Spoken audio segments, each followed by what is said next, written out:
avons une bonne reprise, nous avons une augmentation sur les 3 premiers mois qui a dépassé 50%. Nous sommes toujours, tout marché confondu, nous sommes toujours avec un écart entre moins 15 et moins 20% par rapport à l'année de référence de 2010. Ici également, sur le marché allemand, il y a eu un recul l'année dernière de 41%, et cette année, nous récupérons, j'espère, récupérer au moins la moitié.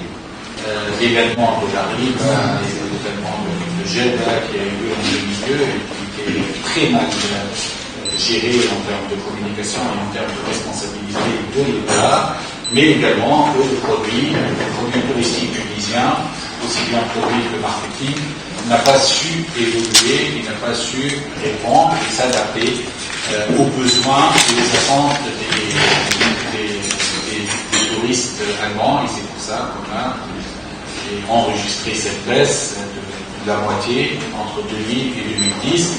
Et ensuite, après, avec la révolution, nous avons encore perdu 40%, que nous espérons récupérer dans un avenir très proche, et les signaux sont plutôt rassurants, mais également de s'engager, et c'est tout le challenge de la feuille de route de notre ministère et de notre gouvernement, mais je pense que ça va au-delà de notre gouvernement, je pense que la Tunisie, à reprendre sa position, à repenser son produit, à repenser ses marchés, sa façon de promouvoir et de développer des produits pour être plus attractif, et notamment sur le marché allemand. Et je pense retrouver le marché allemand, retrouver le chiffre de 1 million sera pour nous un très bon indicateur que nous avons fait du bon travail, c'est notre objectif. Et c'est ce que nous allons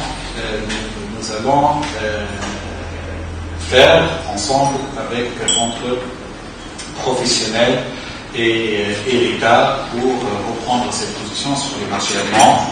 Plusieurs sujets de coopération sont en cours dans le domaine de la formation, dans le domaine de la formation avec les axes qui concernent la pédagogie, la méthode de l'alternance, les jumelages entre les centres de formation. Vous avez une histoire, vous avez une culture, et peut-être ça vaut le coup de le développer plus, parce que souvent c'est aussi une clientèle qui dépense plus d'argent.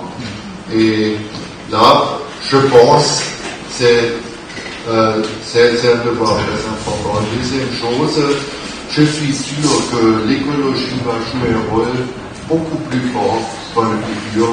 Les touristes veulent une nature propre, les touristes veulent une culture qui peuvent vivre, et tout ça. Et on a déjà, je me souviens bien, quand 2 fois que j'étais là, on a parlé de ça aussi. Peut-être ça serait une chance aussi pour la Tunisie de se profiler là dans ce secteur vraiment d'un tourisme écolo. Je suis sûr que ça va jouer un rôle beaucoup plus grand, parce que les gens se rendent de plus en plus compte que quand c'est important. On veut vous soutenir. Ça, je dis très franchement, et je me souviens, quand M. Westerwelle était là, au mois de février l'année dernière, j'étais avec lui. Et on est arrivé en Tunisie, déjà dans l'avion. On a dit, en principe, la première, bien sûr, à la Révolution, on avait dans l'Internet, on avait dit de voyager en Égypte, en Tunisie, c'est peut-être trop dangereux. Et dans l'avion, on a déjà dit, si c'est possible, on devrait l'enlever. Et on est arrivé, je ne sais pas, monsieur l'ambassadeur, si vous vous souvenez, c'était la première chose qu'on a parlé de l'ambassade. Le ministre des Affaires étrangères a demandé comment vous voyez les choses. Vous avez dit, c'est sûr, on peut l'enlever, et on a enlevé le même chiffre. Ça, je me souviens toujours, et c'est très important parce que dès qu'il y en a dans l'Internet, vous pouvez tout oublier. Et maintenant, on a beaucoup de choses, je pense, à faire en commun. Vous avez nommé le ITB. J'espère que c'était un succès, mais après le chiffre, je pense que c'était ça. On a dans l'éducation, dans la formation du personnel en tourisme, je crois qu'on peut vraiment aider. On espère bien que le nombre de touristes de l'Allemagne en Tunisie va augmenter. Il faut dire aussi que ce sont parfois, ça correspond un peu au moment, l'Égypte, ça ne marche pas du tout. La Grèce marche très mal aussi, la Tunisie marche.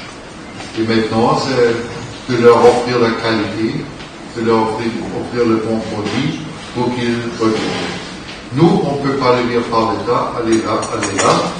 On peut seulement dire, et ça, on dit, la Tunisie vaut toujours un voyage. Et ça, je dis de tout mon cœur.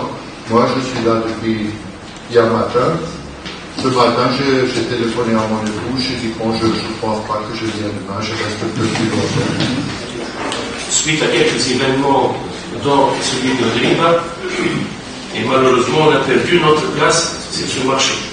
Après la révolution, nous estimons avoir tous les moyens pour rebondir en face, surtout avec votre soutien, redynamiser les relations bilatérales dans le secteur touristique, et nous serons à notre niveau, agent de voyage, être à la hauteur pour répondre aux exigences du tourisme allemand. Juste un clin d'œil par rapport aux salafistes, dont vous avez parlé, la Tunisie est toujours un pays modéré, et nous croyons fortement que les quelques dépassements qu'on peut voir ne sont que des illusions qui partiront aussi vite et resteront sans nuisance sous la force de la démocratie et autour de l'intérêt de la patrie. J'aimerais bien avoir un jour un projet pilote qui sera lancé en commun accord entre les Allemands et les Tunisiens, où on peut peut-être mettre en œuvre l'expérience allemande et l'ambition tunisienne. Le cadre incitatif à l'investissement a été réfléchi dans le sens d'alléger les charges fiscales et apporter quelques aides financières aux investisseurs, quelques aides financières assez conséquentes.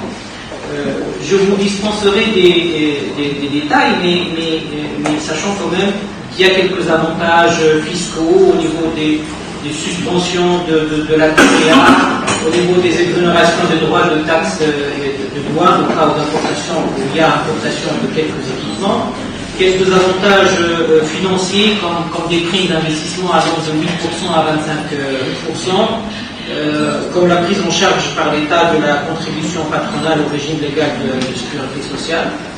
Et la chose aussi importante, l'État met à la disposition des promoteurs des terrains qui sont vendus à des prix préférentiels, à des prix assez intéressants.